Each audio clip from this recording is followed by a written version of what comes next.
Hello, this is Liz with Crafty Devotion, and I want to show you how to make these lovely little flowers. These little flowers measure about 1.5 inches, and I like to use them in the centers of my flowers. This is an organza flower. I've shown you these organza flowers before. I have three colors: the pink, the ivory, and some white, and they look beautiful. For example, this one has a bigger button, and I like how the satin look comes out. And I just make these with ribbon. Here's another example of how I used it. They're a ribbon, and I'll show you the ribbon in a moment. But this one is my favorite one. I love the look of the bigger organza with that little flower in the middle. It just looks so elegant and lovely. Okay, the ribbon. It looks like this. Oops. See it? It's a satin ribbon. It has organza type fabric in the middle and satin on the side. Now I want you to take approximately 9 inches using the a la Liz technique. I take it like this, and I cut it this way so it looks like that, because I found that that actually helps it to sit better when I design this flower. Okay, so it's my own design using my a la Liz technique. Okay, you'll be needing a candle because you need to seal the little edges, because I found that if it actually frays a lot if I don't seal. You need to seal both the satin and the organza, but it's actually the satin to me that seemed like it was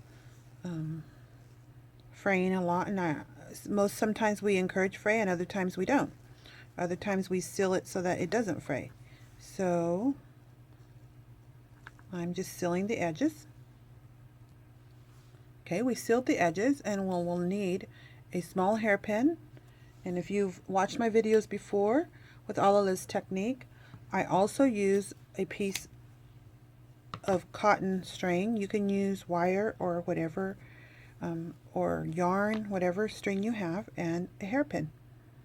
If you want to more clear directions on about my technique, and I show you various fabrics that you can use this technique with, that the flowers I showed you earlier, most of them were made with a la Liz technique, the organza ones, but look how quick. It's so beautiful.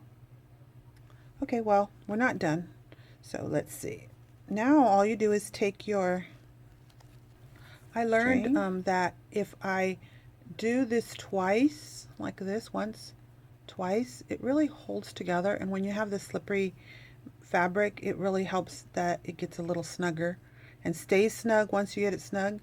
Sometimes it slips out, so that really has helped me a lot when using the more sheer and slippery fabrics. And then you just knot it. Give it a nice snug and knot it there. So now look at that. Isn't that lovely? Now you can place any center that you wish in it. I love this one because it just shows all the loveliness of the satin part of the fabric, and it's highlighted by that beautiful center.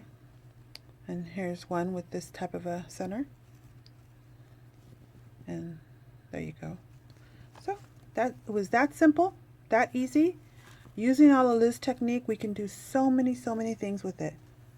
I'm just going to take some glue and place it in here, and since this is the center I found, when I make these I usually like set out all my colors, but I did want to let you know that I did put this ribbon in on my my D-stash. I put some ribbon in there because I had figured out how to make these when I was doing my D-stash. I just hadn't done the tutorial, and you can get some of the ribbon that way.